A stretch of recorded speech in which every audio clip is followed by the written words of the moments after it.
내가 죄와 사망의 법에서 해방된 삶은 어떤 삶인가? 그 삶은 성령 받은 삶이다. 그 삶은 세상 사람들이 볼 때는 비정상적으로 보여야 그게 정상이다. 성경은 그렇게 말씀해 주고 있습니다. 하나님의 아들이 육신을 입고 세상에 오셔서 하시는 말씀들을 내가 올바로 깨달아야 된다는 겁니다. 그 올바로 깨닫지 못하는 것은 왜 그러느냐? 2000년 전에도 하나님의 아들이 유대인으로 오셨을 때 유대인들이 하나님의 아들을 올바로 볼 수 있었느냐? 올바로 볼 수 없었지요.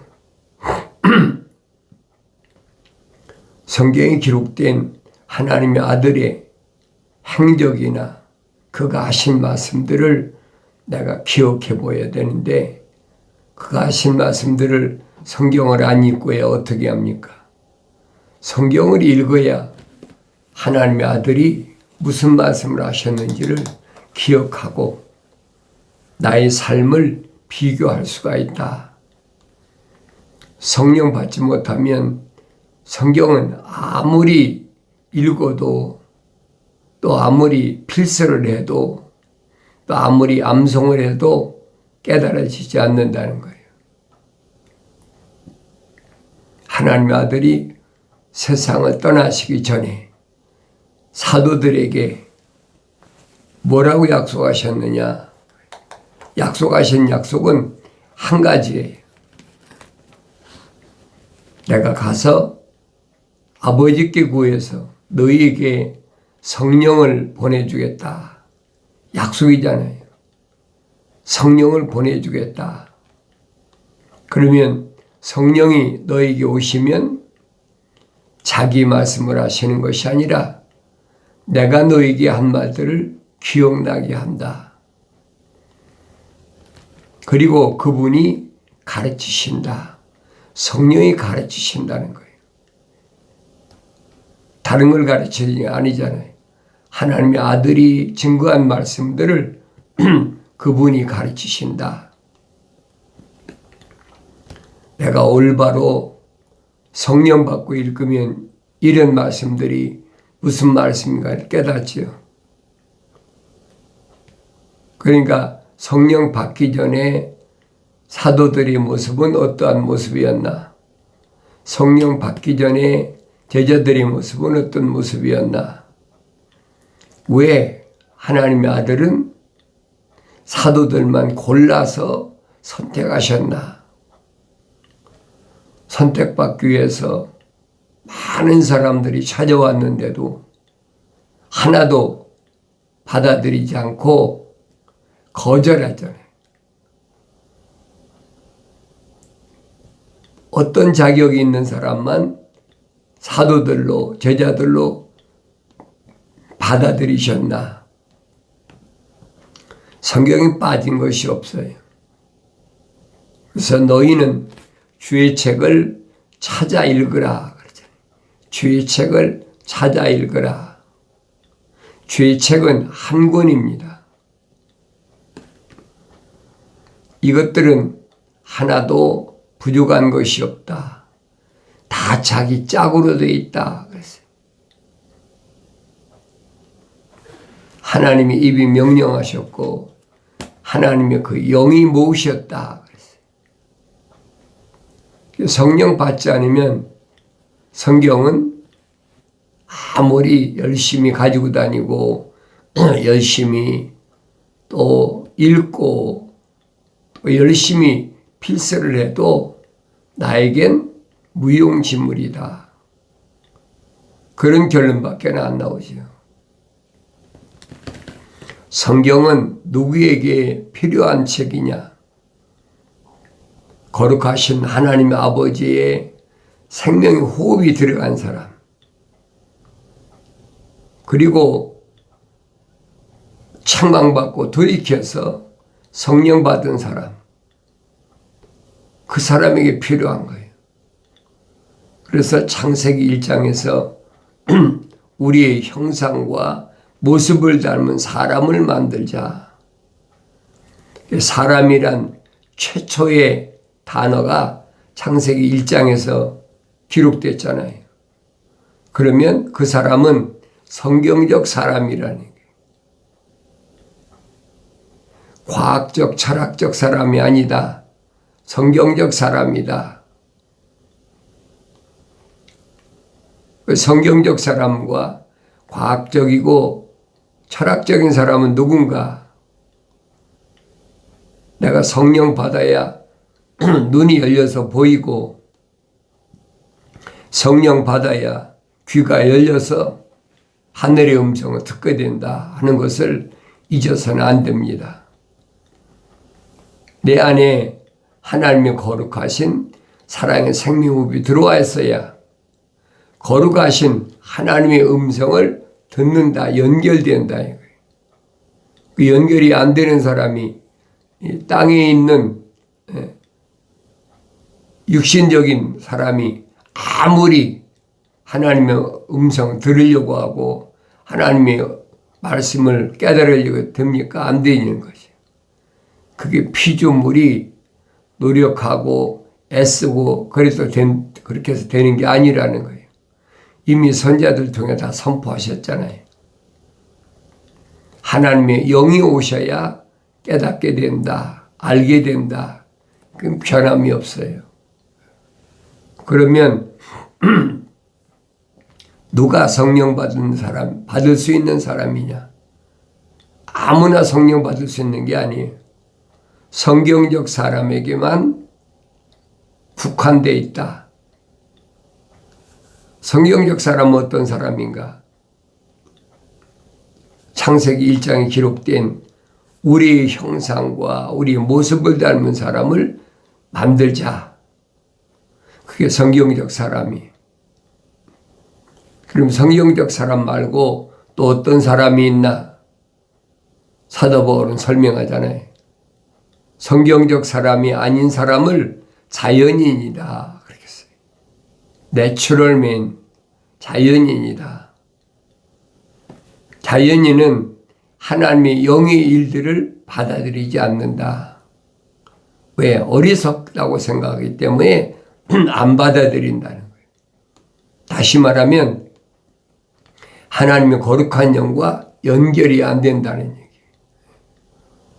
그래서 하나님의 거룩한 영과 연결되는 과정을 하나님의 아들이 2000년 전에 사도들과 제자들에게 명령하시고 떠나시잖아요. 예루살렘은 떠나지 말라. 예루살렘은 떠나지 말라. 몇 날이 못 돼요. 성령이 오신다. 왜? 내가 가서 아버지 앞에 구해서 성령을 너희한테 보내줄 거니까 예루살렘은 떠나지 말으라는 겁니다.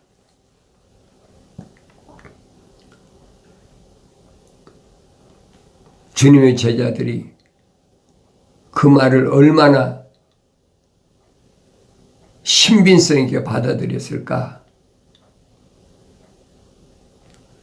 예루살렘을 왜 떠나지 말라고 그랬어요? 예루살렘은 거룩한 곳이 하나님께서 약속하신 그 약속한 그곳이 예루살렘이에요. 지정학적인 예루살렘을 얘기하는 게 아니에요. 근데 그걸 잘못 들으니까 지정학적인 예루살렘으로 착각하고 있는 사람은 지금도 막 꽉 찼지요. 하나님의 아들이 하신 말씀을 내가 올바로 깨닫지 못하는 것은 왜 그러냐? 성령 받지 못하면 올바로 깨달을 수가 없어요. 30년 동안 나사렛이라는 동네에서 함께 자란 자기 형제 자매 자기 모친의 면전에서 누가 내 형제고 자매고 모친이냐? 하늘에 계신 내 아버지의 뜻대로 행하는 자가 내 형제요 자매의 모친이라. 여러분이 어떻게 생각하세요? 여러분과 나하고 똑같은 육신이 있고 오신 분이, 그런데 어떻게 하루 이틀 사는 것도 아니잖아요. 30년을 살았어. 30년을 한 집에서 먹고 자고 입고 같이 사는 사람들이. 그런데 어느 날 갑자기 집을 나가더니, 그러니까 형제 자매들이, 모친이 찾아온 거잖아요. 그런데 30년 동안 그렇게 살았던 형제 자매들 모친 앞에서 누가 내 형제고 자매고 모친이냐? 하늘에 계신 아버지의 뜻대로 행한 자가 내 형제요 자매요 모친이다. 결론 났잖아요. 그러면 형제 자매들 얼마나 황당하겠어요.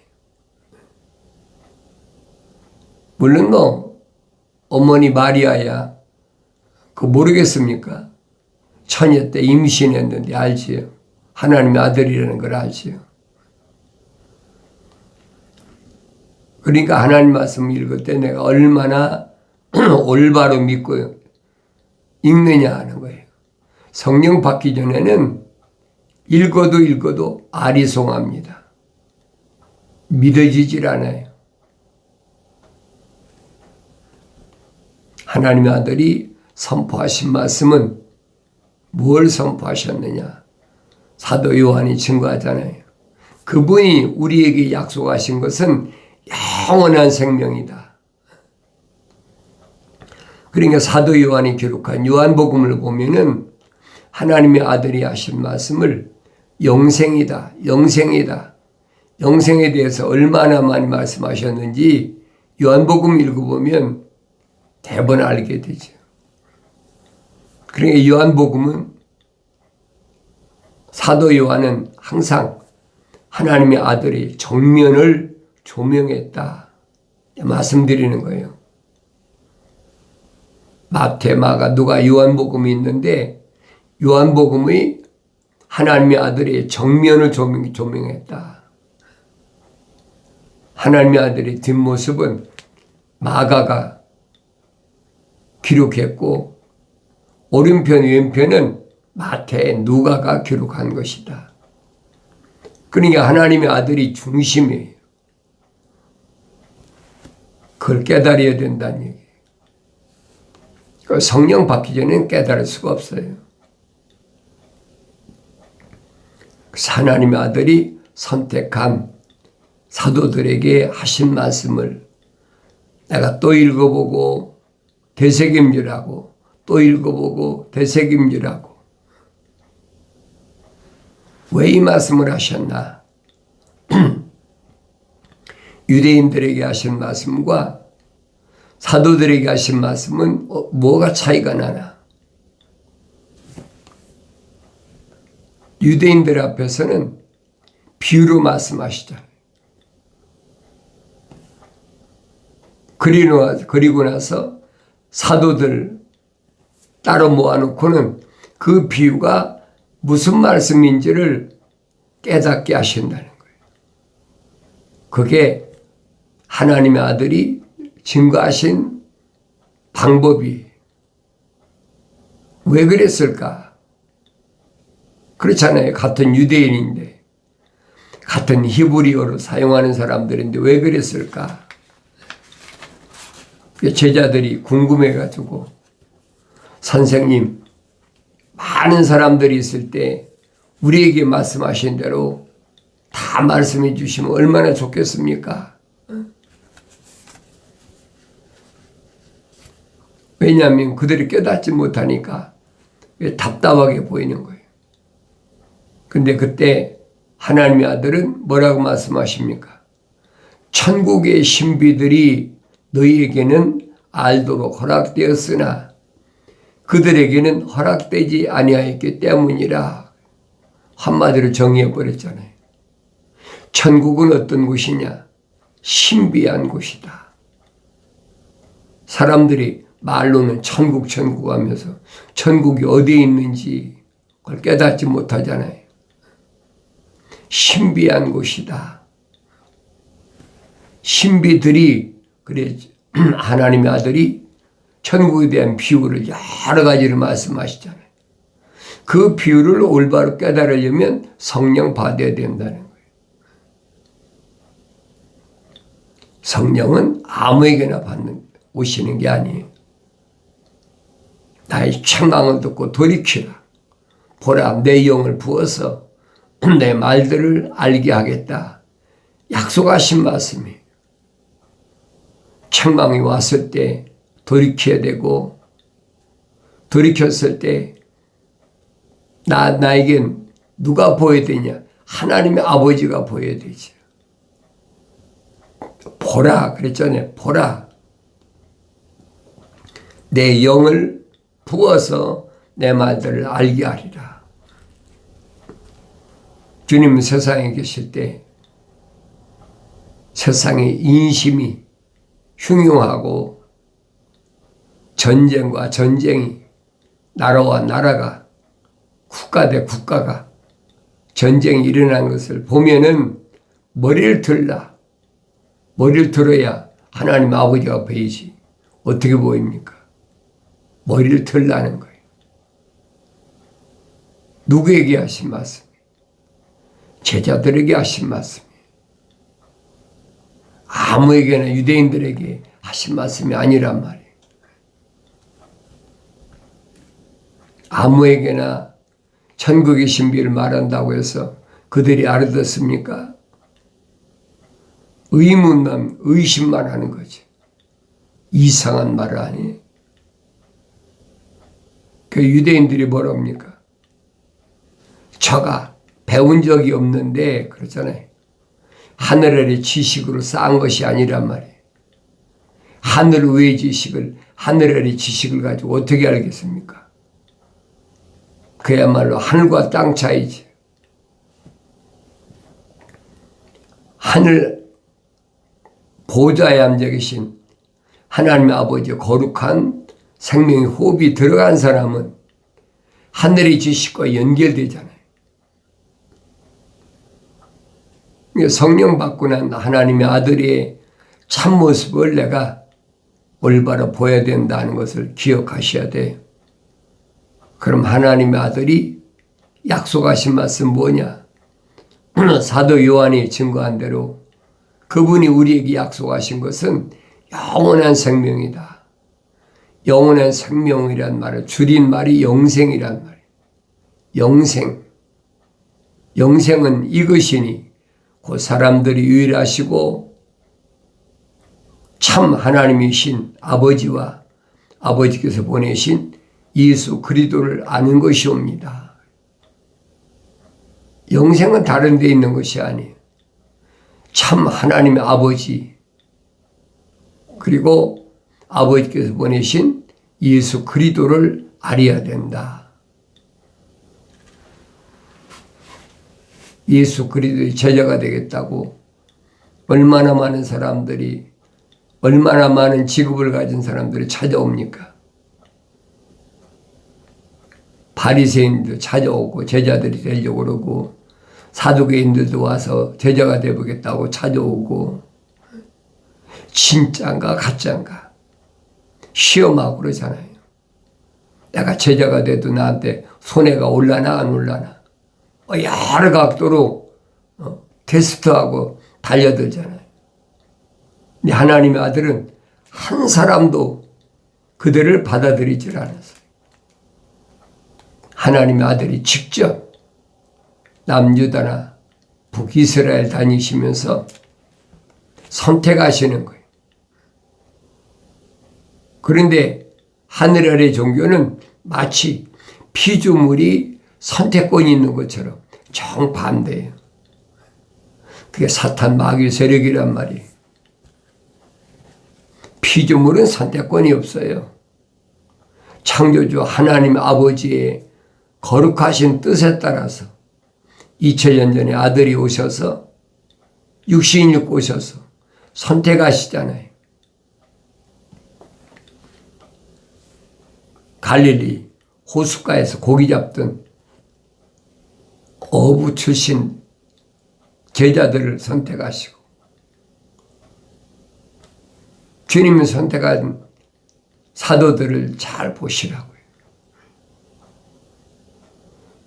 사도들만 있는 게 아니잖아요. 제자들까지 있잖아요. 그래서 주님이 선택하신 사도들과 제자들은 누군가, 어떤 사람만 선택하시고 제자로 삼으셨나, 내가 봐야 되죠. 올바로 볼 수 있어야 되잖아요. 그런데 그들의 정체를 밝혀주는 대목이 있습니다.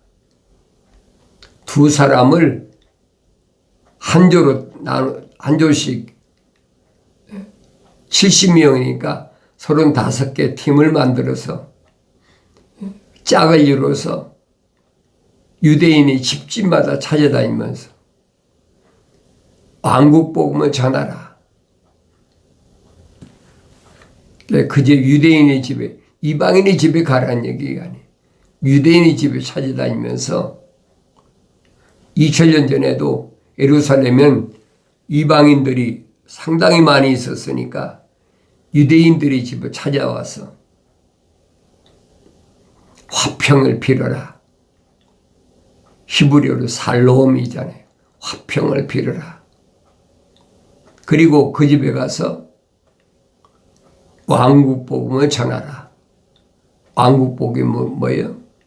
6째 날까지 창조의 하나님 아버지 창조가 끝나면 7째 날에 왕국이 이루어진다. 1000년 동안 왕국이 이루어진다. 그러니 그런 소문이 복음을 들은 사람들이 얼마나 믿겠습니까? 유대인들은 도저히 이해가 안 되는 거예요.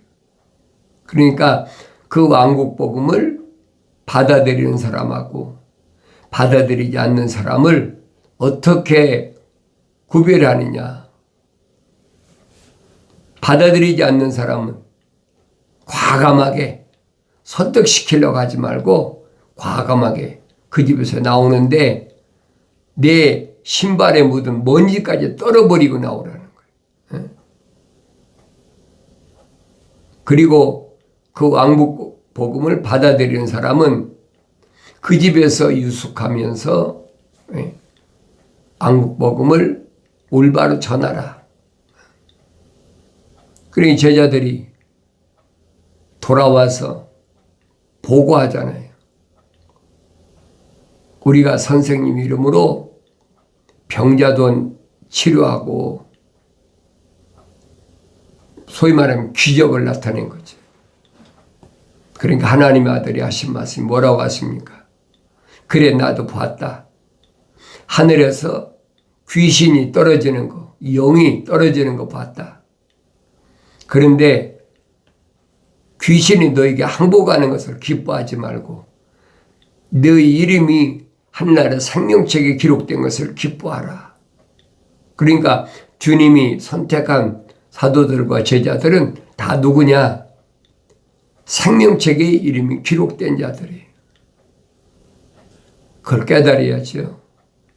오늘날도 마찬가지입니다. 내 이름이 생명책에 기록되어 있나? 기록되어 있지 않나? 내 스스로가 하나님의 말씀을 통해서 비춰보아야 되잖아요. 생명책에 그 이름이 기록이 안 된 사람을 사도 바울은 자연인이다 그랬어요. 자연인. 자연인은 하나님의 형상을 닮은 사람이 아니에요.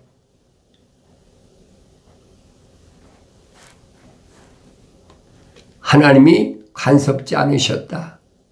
하나님께서 덮지 않으셨다. 그런 사람 자연스럽게 태어나잖아요. 다윗이 이새의 아들이잖아요. 칠형제가 있는데 위에 6 형제는 자연인이에요. 다윗 한 하나님의 형상으로 조성된 사람이에요. 그래서 여러분이 성령 받고 읽어보면 보이지요. 믿음의 조상이라는 아브라함도 마찬가지잖아요. 삼형제가 있는데 아브라함만 하나님의 형상으로 조성된 사람이에요. 그 깨달아져야지. 2000년 전에 하나님의 아들과 함께 30년 동안 나사렛이라는 동네에서 성장한 형제 자매가 있는데 그 중에서 하나님이 생명의 호흡으로 하나님의 형상을 닮은 사람은 야고보 하나밖에 없잖아요. 오늘날도 똑같아요. 그러니까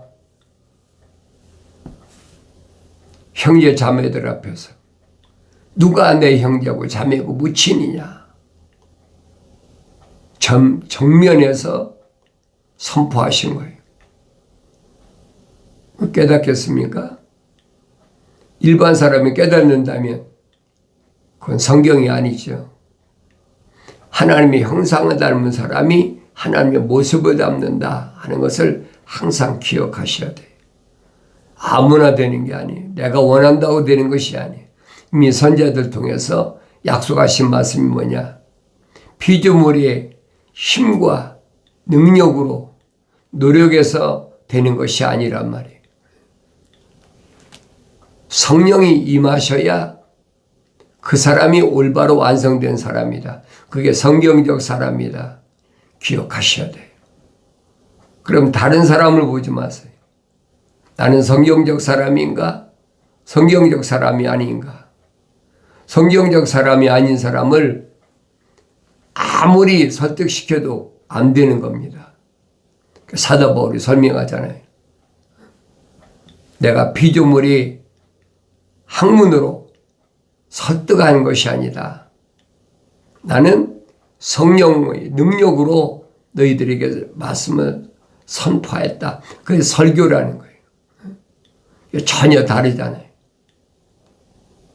설득시키는 것이 아니다. 그게 누구든 이 겉사람을 낳은 내 부모든 이 겉사람을 똑같이 세상에 나온 형제 자매든 또 내가 낳은 자녀들이든 나하고 같이 동거하는 남편과 아내든 그게 누구든 분리가 된다는 거예요. 그 성경을 읽고 깨달아야 되잖아요. 첫사람 아담에게 하나님께서 짝을 지어 주셨는데 배필, 돕는 배필, 하나님의 생명 호흡이 안 들어간 사람을 배필로 잘못 알았다는 얘기예요. 그게 보여야 되죠. 성경에 많은 인물이 있는데 올바로 볼 수 있는 눈은 성령 받아야 된다는 것을 여러분에게 말씀드리는 겁니다. 나의 책망을 듣고 돌이키라. 보라, 내 영을 부어서 내 말들을 알게 하겠다는 약속의 말씀이 마침내 이루어지길 바랍니다.